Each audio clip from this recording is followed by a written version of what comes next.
My dog is dying. I don't really put a whole lot of time or thought or write anything down about what I was going to say about this, but it started off with a little bit about her. That's Ellie. We got her in December of 2000. I was 10 years old. And our family friends of ours found her in the streets of Tacoma and decided we could take care of her. Frail little thing now. She's been a very, very good companion these last 13 years. And got to see her do a lot of cool things. Like, she had a litter of puppies, which was really fun to watch. One time she caught a rabbit, and she gave it to her puppies, and I got to watch them tear the thing apart. It was really cool. And she even fostered another litter of puppies that another dog of ours had, and she didn't take care of them. So that was very kind. It's weird to see compassion in between animals. Like for yourself anyways, you hear about it all the time, but it's always strange to witness it. I've seen her swim through ponds to get baby ducklings and snatch them up through the water, just swimming after them with her little feet dangling out of her mouth.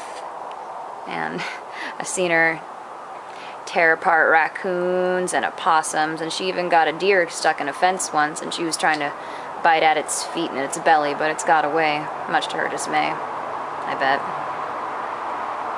And our family has put a lot of pets down in my life, a lot of dogs, a couple cats.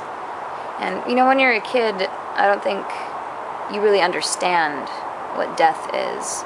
I mean, you really don't understand a lot about life either. You're just kind of just there, and you don't really know what's going on. But when you get older, I think the situation gives you a lot of perspective about what life is once you understand what death is, the end of it all. And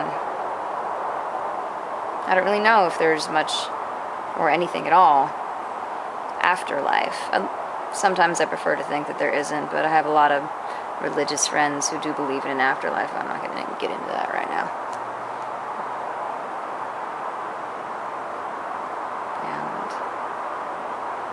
And me and her, we used to go hiking in the Crescent Valley woods together every day. I'd take her up to the woods with me, and we'd walk for miles, just me and her. She'd be my companion, keep me safe, because my mother didn't want me going alone if it started to get dark, especially. And all around, she was just a very good dog. She always wandered away, but she always came home. She's always been an outdoors dog, doesn't like sleeping inside. She's always gotten along well with cats, especially. Cats love her for some reason.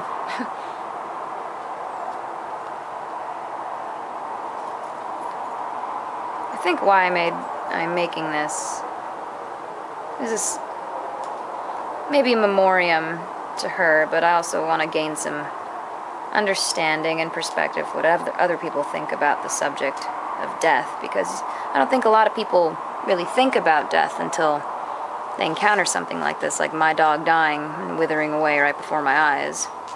And some people too. I've only had one relative die.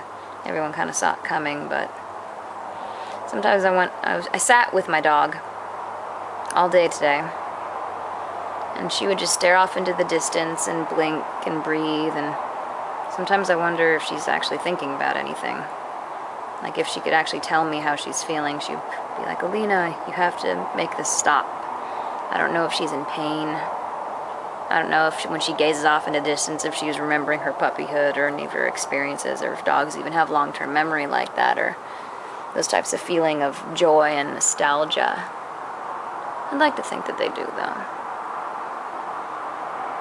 I think there's something that people like to do. They like to make their dogs seem humanistic. It might be why we dress them up in people clothes and give them human names and make them our constant companions. And I don't really know why we're here either. That's what death makes me think about. It makes me think about if there's actually any purpose to anything. Or as Kurt Vonnegut said, if we're all just here to fart around and don't let anyone tell you otherwise.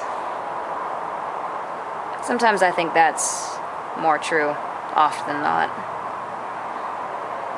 And I think if there was an afterlife, I don't think it'd be for people. It'd be for good companion animals. Because I find most of the time that cats and dogs are better people than people are.